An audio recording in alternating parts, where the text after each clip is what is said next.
What's up, guys? So I always mention how I get my rats from Sal from Gomez Pythons. I don't think I've ever actually shown off his rat shed before on my channel. We've seen his collection. We've had an interview with him. We've never actually shown off his rat shed. Normally I pick him up on Sundays, but this past Sunday was Easter. So I wasn't going to go by and bother him and inconvenience him on a holiday. So today is Tuesday. I had a 5 a.m. start.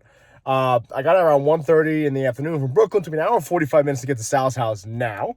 And I figured while I'm here, why not show off his rat shed, get a little tour of it, how he reproduces them, what his system is, and how he built the racks himself, because he is going to be updating it soon. So I kind of want to show you guys how he did it before, how he's going to do the updated, more efficient version. So with that being said, 3:30 in the morning, I packed my rat tote in there. So I'm good to go. I'm at his house now. He just opened up his back gate. So let's swing over there. Let's check out this shed, and let's see how Sal Gomez sets up his rat shed.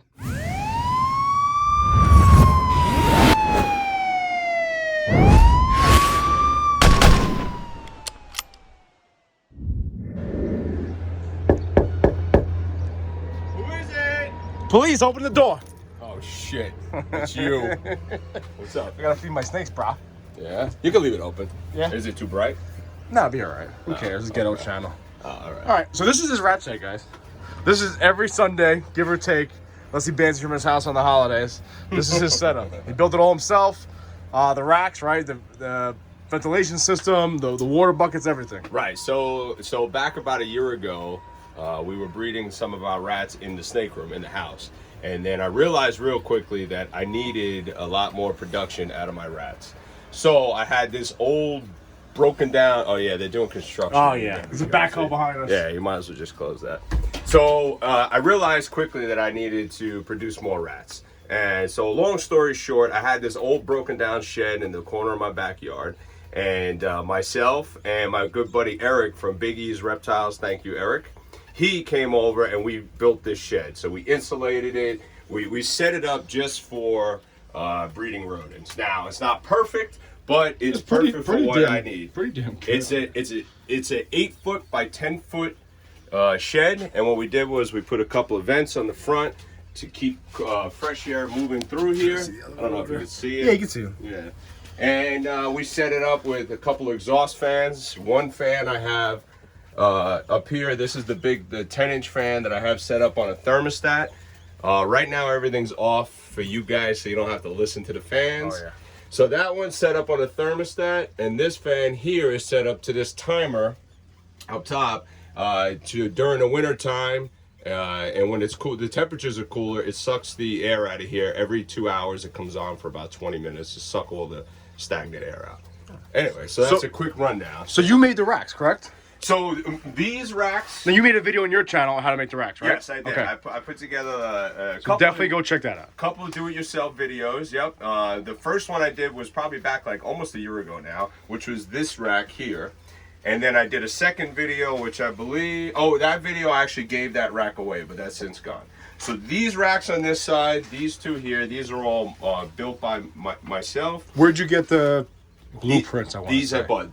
So actually, I built my racks copying off of, these are the TGR racks. This company is no longer in business, but I like the style of the PVC. I like that you could just take it outside and hose it off. You know, it's completely weatherproof. It doesn't warp. I really like the PVC style. It is a little bit more expensive to build, but I prefer it. It's cleaner, it's neater, and I like to keep things really spotless and clean in here. It never rarely stinks in here. It's always nice and clean. You came on a good day though, because no, you like Monday's clean clean day. You're like, I clean, come film the video. I'm like, let's come on and talk shit. So we could actually, you know, be in here for a while. So if you're interested in how he built the racks, you have a whole video building them, correct? I do. I have a so whole I'll video. try to link that. You could jump, if you link it in your description, you could jump over there, check it out. Yep. So this is how we do it. So I don't know, what do you Yeah, let's just talk about the filter. Obviously you have the water, right? Reptile Basics buckets, and they just run, they have little nozzles through each one, right? Everyone kind of knows how that works. Yeah, I mean, it's a gravity-fed system. I fill these buckets up, and each bin has its own water nozzle. Yeah, so it's fed all the way through here and just goes down each one, right? Yep. Yeah, yep. So it's pretty simple. So where does the production start? So what we do is we use these Freedom Breeder FB30 tubs. Okay, and these we have a 1 male to 2 female colony. Okay. We allow everything to happen in the tub. So I never remove the females from this side of the shed. I never remove the females or the males from the females. They breed, they produce. We rob their pups to feed our snakes. These are a couple of empty bins. So how long do you use the females for?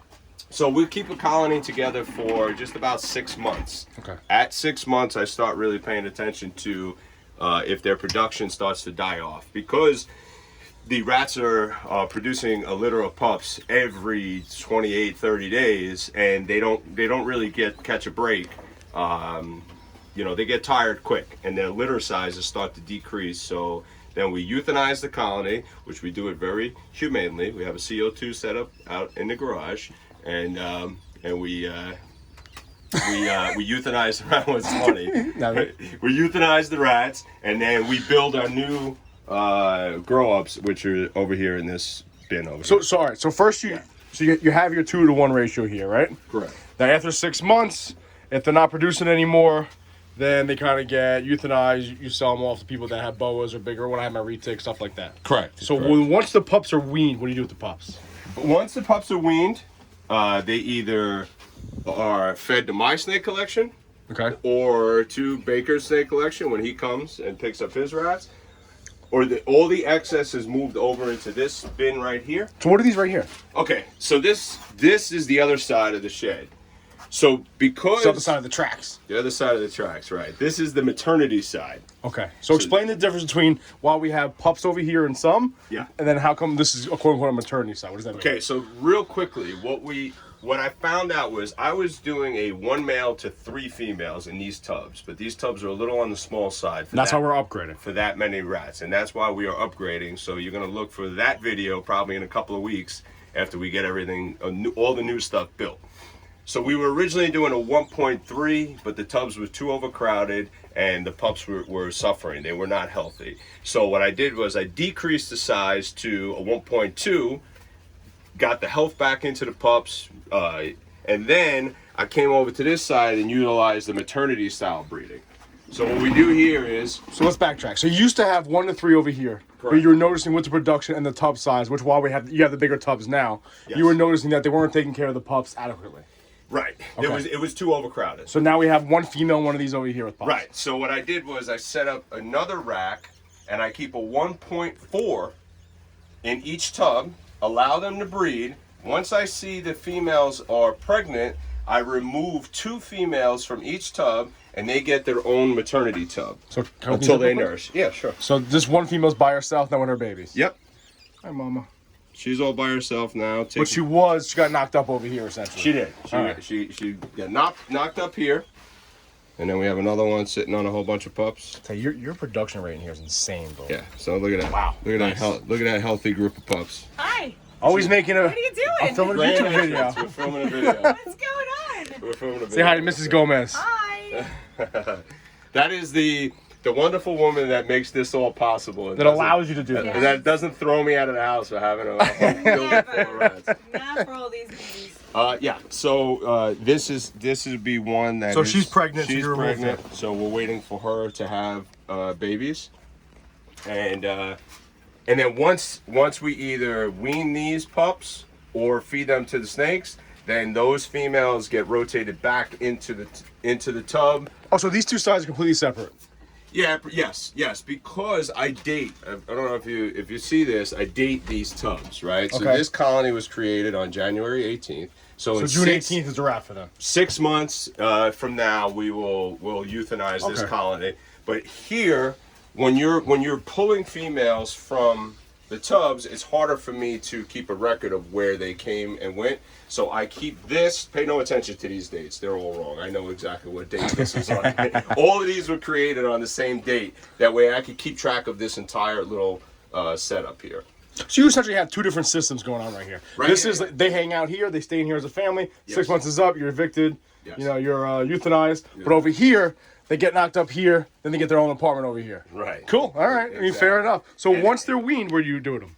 Once they're weaned, they obviously either go to feed the snakes, or we take them and we move them over to to the grow out bin. All right, let's check this thing out. So- So you made this completely yourself, correct? Right. So this bin here might be a little dirty because we have quite a bit of rats in here. There's right 150 rats here. We'll talk about the ASS in a second, guys. You want to just peek it through? Yeah, there? yeah, You want me yeah, to take the lid off. So There's a lot in there. there's a lot. There's I kind of want to see how many are in there. a whole bunch of rats in there. There is a lot of rats in there.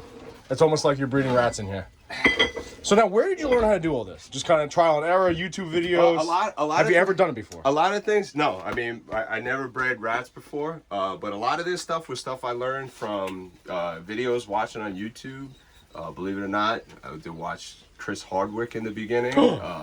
We watched. He was very helpful, and I got some advice from friend Zach over at Sawney Mountain Exotics, and a bunch of YouTubers, and trial and error, man. I've had some success breeding rodents, but I've also had a lot of failures too. So At least they didn't cannibalize themselves like me. no, they didn't. So now this is your quote-unquote, I would call grow-out rack. This is your grow-out rack. Now you made this from like Tractor Supply, remember, right? This is a Tractor Supply setup here. Yep. Okay. So And, you just cut it, you made this custom top for it. Yep. And now this is, oh my God. So guys, the reason why there is a lot of rats in here right now, there usually is not this many. So we usually have about 75 rats in here. Is because I'm building all new tubs, 90% of these are females in here. So we try to feed off all the males first, so I sell all the males. 90% of these are females in here, and I'm going to need them to use in the new racks. So you're holding on to them to So fill I'm holding on the to a racks. little bit more than what I usually do. This bin gets cleaned every 2 to 3 days because Yeah, I've never seen it that big. obviously it holds quite a bit of rats. So now, this is just a tube. You have the food down there, Yep, obviously, this right? is the food hopper. Now, where's the water? Right down the in water, there? the water is right down into the inside there. Oh, there he's drinking. Yeah. Oh, look at that.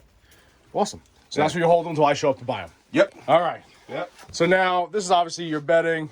There's more bedding, right? Yeah. Now- I keep all the supplies in here, and we feed Missouri to all the rats. Occasionally, I have to get other stuff because the supplier runs low, but for the most part, we try to feed nothing but Missouri to Awesome. our rats. Now, do you have any issues in the wintertime or the summertime with temperature in here? Well, so it does get real hot in here in the summertime. I mean, as hot as it is outside, it's as hot as it is in here. However, because I have the ventilation set up, the exhaust fans come on and pretty much stay on the whole summer. Because of the thermostat and because over here, right? Yeah, in the summertime, I'll actually just plug this in and it'll just stay on.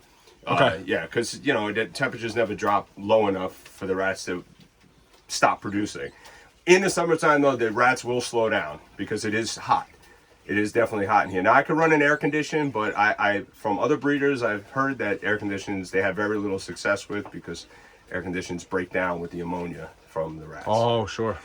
So I thankfully, I went through the whole summer last year. I lost only a couple of rats, and I still had good production. I just kept airflow coming through here. So you got that thing cranking, that thing giant open. Industrial fan is always moving air around in here. Everything is always moving, and the rats are not overcrowded, so they still do well. Little slowdown in production, but we still do really well. So now, right here is your ASFs, right? Yeah. Do you want to talk a little about them? Yeah. So ASFs guys are a little bit more tricky than regular rats. You don't say.